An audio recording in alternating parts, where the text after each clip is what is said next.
I'm Fox 17 meteorologist Greg Bobos taking a look at the forecast for us. Here we've gone code red for this afternoon. We had a few showers and storms overnight. We'll take a look back at who had the rain and who's just been kind of sitting pretty here this morning.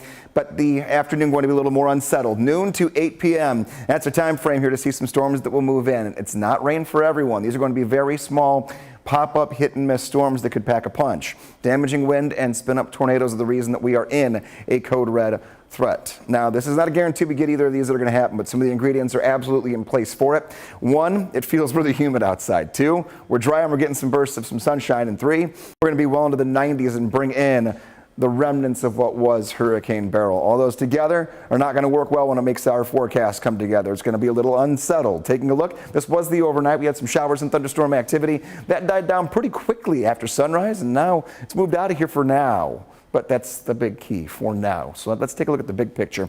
This is what's left of Beryl. You can kind of tell, still has a little bit of a comma shaped here, a little bit of circulation with it. It has died down significantly overnight, and now it will re-strengthen a little bit here due to the heating of the day. Taking it down to the Gulf. This is the Houston area. And then right along the Gulf Coast, all the red boxes are areas that have less than 70%, or I should say more than 70% of people that are living there. Customers have no power right now. They're going to have heat index values above 105 to 107. Then you look toward the north and to the east. Power outages don't get as expansive, but you can see the exact path that Beryl's taken so far, and now it's knocking on our doorstep near the Memphis area. We're not going to get the actual bulk of this system moving in toward us when it comes to that still pretty well-defined area of the strongest thunderstorms that could be seen. That's going to go off to our north and to our west. However, going to get enough of a push here to activate those other things we talked about, the heat, the humidity, and the sunshine. Moves all the way out toward the Great Lakes by the time we're done with tomorrow. Someone else's problem after today. 82 degrees, that's our temperature right now, on the way to 95. It quickly warms. Look at the map. Green areas are in a level 1 out of 5 for severe weather. The higher the number, the more likely you are to see numerous severe thunderstorms. So the green category means maybe 1 or 2 stronger storms. Yellow means there could be a couple of them that are out there. Doesn't mean they're going to be stronger. It means we could see more of them that become severe this afternoon. And we see it right here on Future Track. Noon, remember, noon to 8 o'clock. That's the ballpark we're sitting in. Takes us into 1, 2, and 3 o'clock. Most of the thunderstorm activity in the yellows and oranges popping up where the yellows and oranges were in our severe weather outlook. So this is holding true. Now, this does not mean that 1 or 2 of these storms late in the day can't become on the stronger side. It's more likely the more north and west we go from Nashville on toward the southern Kentucky state line. So here we are with our 3 threats. I've elevated a spin-up tornado threat just a little bit for us here leading into the afternoon, just a little bit. It's not, again, in the severe category where we're talking about outbreaks here.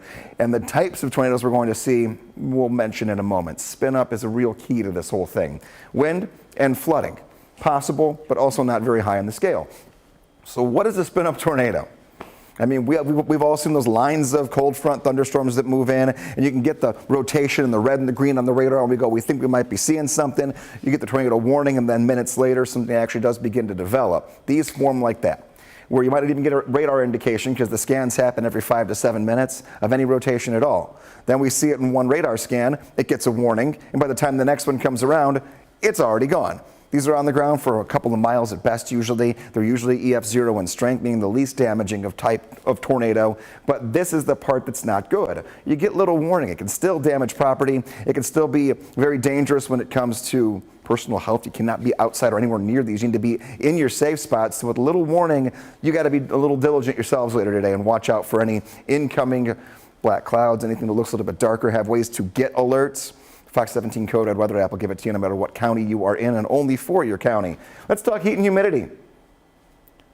We have dew points in the 70s. It's going to be hot. It's going to be humid. I don't even care if you're in the shade today. If you don't get any rain, you can't avoid this. We're going to have heat index values that take us to 97, 98 degrees in the next 2 hours or so. We're up above 100 into the afternoon, and we'll stay there all the way until we get close to sunset. Any showers or storms we see that do move in will knock down the heat and humidity just a touch, but not a lot. 95 will be your actual air high temperature. 87 degrees tomorrow, 90 on Thursday. We will stay dry from Thursday through Saturday, but we crank up the heat again as we go into the upcoming weekend.